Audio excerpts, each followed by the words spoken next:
Julian, tell us about this. A lot of people are very unhappy about this news.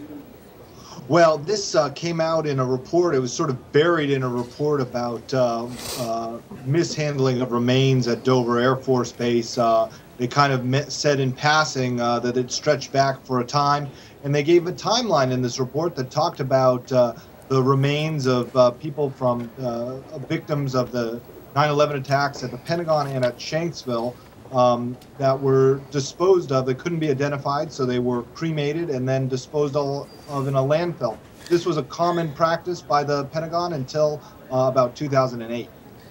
Julian, what more details now that this is out there can the Pentagon provide? And in terms of criticism, what exactly is the alternative here? Should they have stored these remains? Is there a protocol for this? I mean, it seems like the protocol was to go ahead and put them in a landfill, but obviously this is a different case altogether. Right. The protocol was to dispose of this as medical waste. Medical waste is often cremated and then put in a landfill. But in 2008, the Air Force realized that with their war dead, that this was not the best practice. Now they bury those cremated remains at sea. And that's a practice that has not had the same criticism as putting the remains in a landfill. Right now, there aren't very many details. The Pentagon seems flat-footed by this revelation. They did not seem to know that it was going to come out in their report today. They're scrambling to find more details about how big a mishandling case this was, 9/11. So, Julian, was this a policy thing or was this a mistake? Because I think the implications of it being policy are much different than it being just a simple mistake. Until 2008, it was a policy. Okay. This is how they did it. They realized in 2008 that it was an unwise policy, and they changed it. They make the case now that they don't do it anymore. This report came out and with some other changes for better management, better command and control at Dover Air Force Base. The Air Force said today they will adopt those changes, but it remains to be seen if the kind of command changes they make today will get to the fundamental problems that led to sort of bad decisions in the past.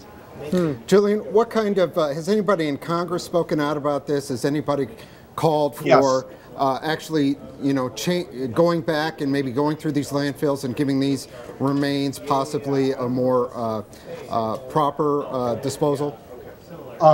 It is probably impossible to go to the landfills and find the sort of dust of the remains to give them a more dignified burial. And Julian, that's because it's ash, right? If it was bones, it would be different. It is ash, and so that is going to seep into the soil. But carry on, please.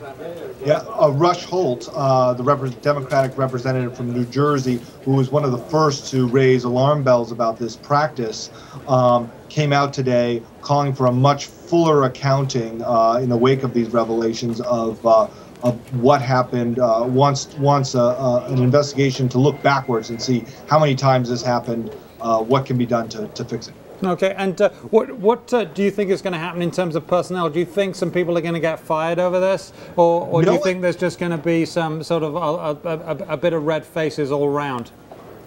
The Air Force has resisted so far firing people over this, but there is an ongoing review because of allegations that the whistleblowers who brought some of these cases, some of these allegations to light, had reprisals against them. So that could result in somebody being fired. Also, the latest revelations could prompt Secretary Panetta to take a larger look, but we haven't had any indication today that's imminent.